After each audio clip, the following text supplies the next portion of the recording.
The New York Mets let one get away, and in my opinion, Carlos Mendoza is to blame.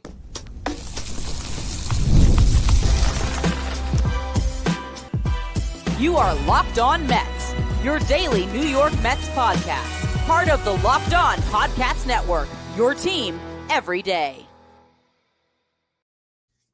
Hello to all you amazing Mets fans. You're watching Locked On Mets, part of the Locked On Podcast Network, your team every day. I'm your host, Ryan Finkelstein. I've been covering the New York Mets on this show since the 2019 season. This is the only podcast that covers the Mets 7 days a week throughout the regular season. If you want to find some of my written work, you do so over at justbaseball.com, where I work as the managing editor. Well, it was a fun game until it wasn't. A pitcher's duel between David Peterson and Charlie Morton, where Peterson was unbelievable. And I'm writing up the script. I'm doing my thing, getting ready to do a live stream after this game. And I just want to sort of go through what I was going to talk about first, which is how good David Peterson was and how he was nearly single-handedly, along with Tyrone Taylor, leading the Mets to a victory in Game 1 and setting up a bullpen, which we'll talk about to close out the show, that is very stocked and ready to go for a bullpen game to try to salvage this day and get a split in this doubleheader. But they were on their way to being able to sweep a doubleheader because David Peterson was putting them in position to do so with a really heroic effort, an ace effort. This was an opportunity for David Peterson to put a stamp on his first half. Going into that 8th inning with a 2.97 ERA, a chance to finish off the first half with that sub-3 ERA. Just empty the tank. And here's how I was going to lay it out when, in my mind, David Peterson was going to get through that 8th inning, hand the ball off to Edwin Diaz, and the Mets are going to win that game 1-0. So here's how I was going to talk about this game. So I was going to talk about the fact that David Peterson gave up a leadoff single in the first inning, and yet he got his first 4 outs on 7 pitches. Do the math on that one. That is how efficient he was early on in this game. He was through 2 innings on 17 pitches, through 3 on 29 pitches. In that 3rd inning, he struck out 2 in a 1-2-3 frame. 4th inning, he gets up a pair of singles, but the first runner tries to go first to third on that second base hit, and Tyrone Taylor guns him out at third base. Great defense played by the Mets in this game. Ronny Mauricio looking very good over at third, gets the tag down there, and that was a big play to help Peterson get through the 4th. And Tyrone Taylor had a nice game. Not only did he gun down that runner, he was responsible for the Mets' only run as he hit an RBI double in the 5th. Brett Beatty drew a leadoff walk and stole second base ahead of the double. So the Mets had a 1-0 lead. Charlie Morton was really good on the other side of it. 6 strong innings. The Mets had him on the ropes in the first, but he buckled down. You had Nimmo draw a walk. Actually, no, it was Nimmo with a single, Lindor with a walk. They both advanced on a pass ball. But Morton was able to strike out Juan Soto and Pete Alonso, gets Jesse Winker to pop out, and that was actually all we saw of Jesse Winker, who left the game with back tightness. More on that later. But Mark Vientos had some good at-bats coming in for Winker. He had a near home run in the 4th inning that was caught at the wall. He ripped a double in the 6th inning. But that was really it. Vientos, the only one that was really hitting Morton very well. Morton gets through 6 innings. Vientos also had a blue pit in the 8th. But regardless, this game was about David Peterson. David Peterson sitting at 87 pitches going into that 7th inning. At the time, he's allowed 4 hits, has not walked a batter, has 6 strikeouts, and he was picking up more strikeouts as his start went on. The slider was really working. He was locked in. He was dialed. And at 87 pitches, here's literally what I wrote. I really tapped back into my writing chops instead of being the podcaster, and here's word for word what I wrote in my notes. Peterson entered the 8th inning, having allowed just 4 hits, no walks, 6 strikeouts, sitting at 87 pitches, ready to empty the tank in his final start of the first half and hand the ball off to Edwin Diaz for the 9th inning. That's what I was expecting to happen, and maybe because I wrote it before it happened, that's where it all fell apart, or maybe it fell apart because Carlos Mendoza, after just facing 1 batter and giving up a base hit, he goes to the bullpen. He was at 90 pitches, and he pulls David Peterson. I'm not one to criticize the manager. I often say, you know what, I can understand the rationale behind decision-making, and I will make a lot of excuses for the manager because I always say, look, it's on the guy that came in that gave it up. Ryan Stanek should not have come in and walked 4. But this was a managerial loss. It was. David Peterson did not need to come out of that game. You know what? If David Peterson ends up giving up hits to the bottom of the Orioles lineup, fine. Fine. Lose with David Peterson on the mound. I really don't care. The offense was doing nothing for you. They had Felix Bautista that was always going to be looming if they did get a lead. If you lose the game because you can't score, fine. Don't lose the game because of Ryan Stanek. David Peterson deserved to get through 8. The only person David Peterson should have handed that ball to is Edwin Diaz. And then when you really think about it, and look, Gary has done a million games, but as you're watching the broadcast, Gary Cohen is spelling it out to you in a way that shows you that Carlos Mendoza should have been thinking along the same lines of everyone, which is the bottom of that Orioles lineup is up when he pulls David Peterson. All righties. They stack their righties because Gunnar Henderson, Ryan O'Hearn, those guys don't hit left-handed pitching as well. It's a doubleheader. Now, maybe in the 8th inning, when they're just trying to get back in the game, maybe Gunnar Henderson hits for Luis Vasquez anyway. But if Gunnar Henderson's going to enter that game, let it be against David Peterson. Let David Peterson finish that inning off one way or the other. At least force the Orioles to make the move first. Instead, you right after a leadoff single, you go and you pull David Peterson because you're what? Scared that at 90 pitches, he's not going to be able to handle Luis Vasquez, a rookie shortstop with 23 at-bats in his career, that David Peterson just can't figure him out. Luis Vasquez's last at-bat, what did he do? He tried to bunt for a hit because he wasn't seeing David Peterson. Other at-bat, he grounded out. You don't want to at least see if maybe David Peterson can get a double play ball and get you out of that inning? Look, Ryan Stanek was brutal. Absolutely brutal. And if Ryan Stanek is on, he blows Gunnar Henderson away instead of getting up a 2-run homer, yeah, maybe Carlos Mendoza looks like a genius. But I'm sorry, when they have Gunnar Henderson looming, Ryan O'Hearn looming, and it's not like Peterson is at 105 pitches. He's at 90 pitches, about to get a 10-day vacation. So, I mean, this was the time to let him go. See what happens. Yeah, I know it's 3 righties, but it's 3 not very good righties. I mean, I got to see how Kobe Mayo's been swinging it this year. Like that would have been the one that I could have maybe got my head around it and been like, all right, sure, Kobe Mayo can clip you. But yeah, I mean, his numbers this season, he's got a 570 OPS. I mean, it's not like Kobe Mayo is definitely going to be someone that you should fear. Yeah, like I said, he's a guy, he's in there because left on right, he might be able to do something, but it's still the bottom of that lineup. But it's Jacob Stallings next after. I would have given him the rest of that inning, like I said, and just live or die with David Peterson. But instead, you die with Ryan Stanek. Excuse me 1 second here. Got worked up, about to have a massive coughing fit live show. Had to drink a glass of water. Carlos Mendoza has me feeling some type of way. There's no reason to talk more about Stanek. Let me get a break to catch my breath, and we will be back in just a second.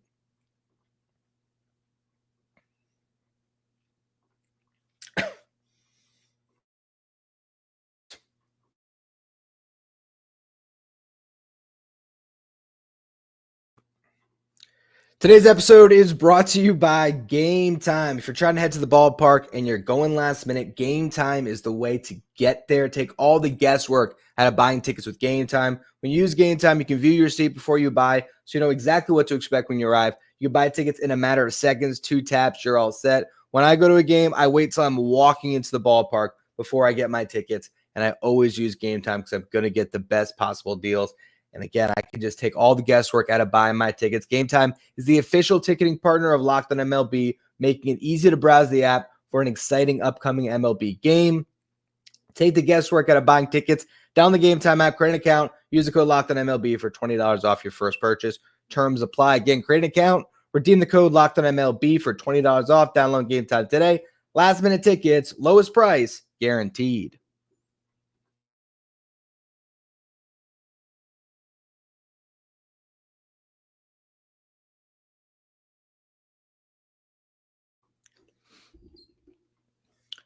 If you're watching on YouTube today, do me a favor and hit that subscribe button. Help us get closer to our next goal of 14,000 subscribers. So, yeah, I mean, that game one loss to me, it's all on Carlos Mendoza.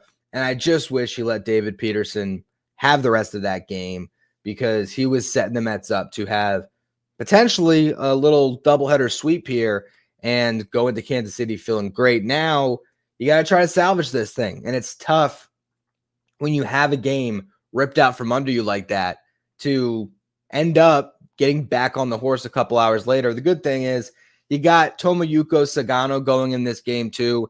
He is coming off some brutal starts. This is a guy the Mets should be able to hit pretty well. And I think they're pretty set up here for this bullpen game. Not sure if they've announced yet. Maybe it's Huascar Brazaban to open. He was up a couple of times in that first game. If not, probably just Justin Hageman with the straight start. You got Brandon Waddell, who should be good to go for about 3 innings. Chris Devanski's fully rested. Alex Carrillo has had a day. Dickie Lovelady's had a day. Reed Garrett. So you got a completely locked and loaded bullpen. You didn't use Edwin Diaz, so if it's close, you still have that bullet in your holster. I think the Mets are set up to still win this second game. It just sucks because they could have had both of them. When it comes to the starting lineup, I'd imagine we're going to see Nimmo in left field because I think Lindor is going to DH. I don't know if they wanted to play both games of a doubleheader at shortstop, so I think that maybe DH Lindor, start Acuna at shortstop, so it'd be Nimmo, Lindor, Soto, Alonso, Jeff McNeil maybe in center field. I think Vientos gets to start at third base. He had some really good at-bats in that game. That's encouraging. Hopefully he can build off of that one, maybe have a big second game. Brett Beatty, shout out to him. His at-bat against Felix Bautista in the 9th inning was outstanding. Yes, he grounded out, but fouled off 4 pitches, didn't chase a couple times, some good check swings, and then he ends up hitting one 103 miles per hour. It was right at the shortstop, but he still, put a good swing on the baseball. So that was encouraging. I think I'm really liking what I'm seeing from a lot of these young infielders, and we'll be talking about that in a second. But to round out the lineup, I'm sure you're going to see Hayden Singer in there, and again, Acuna at shortstop. If they want to give Nimmo a game, they can always shift Jeff McNeil into left, play Acuna in center, and they can still start Ronny Mauricio at shortstop. So that's the thing about this Mets lineup and the decision that was made today on Luisangel Acuna and bringing him up, which I was able to put out a YouTube short, so you might have checked that out, and I did tweet about it. But for those of you who never caught any of that, I would like to break it down here because it is a really interesting move. Basically, the Mets are saying, and maybe this is exactly what it is, that they were always going to have Acuna just down there for about 50 plate appearances and then bring him right back up.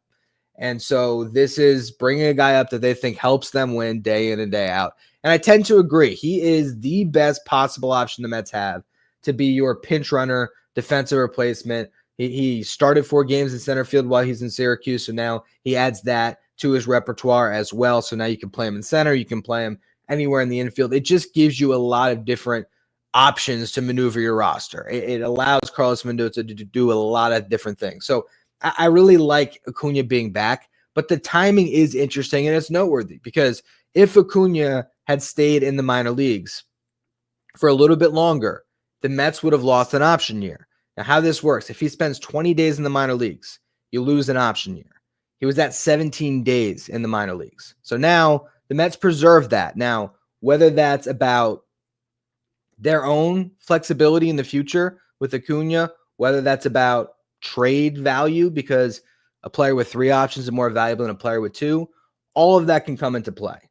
And then you have Ronny Mauricio also at 17 days. So it's just interesting that both of those guys are about to trigger something that'll make them a little bit less valuable, and you have the deadline coming up. And I think there is a good chance that the Mets are going to trade one of their young infielders. It's just which one do they trade and in what deal? Or do they keep them all? Because there's another path where the Mets use other things to get pitching, and they trust that these 4 guys, along with some of their veterans, can solidify the bottom half of this lineup, and they don't have to get anything because these guys are all versatile. They're young. They bring a lot of energy. It's just going to be interesting to see how the Mets play it. And I think watching a doubleheader gives you an opportunity to see a lot of these guys and see what they can do. I liked the game I saw in the first with Mauricio's defense, Vientos swinging it well, Beatty. We're going to see a lot of these guys in the next couple of weeks, especially with Jesse Winker now potentially going back to the IL. Who knows? It's back tightness. He's a guy in his 30s. Sometimes, with athletes, a back tightness injury might just be a flare-up for the one game, and tomorrow he's good to go. So I wouldn't rule him out. I haven't seen anything yet. I went live right after the final out, so I don't know exactly what Carlos Mendoza might have said about that injury.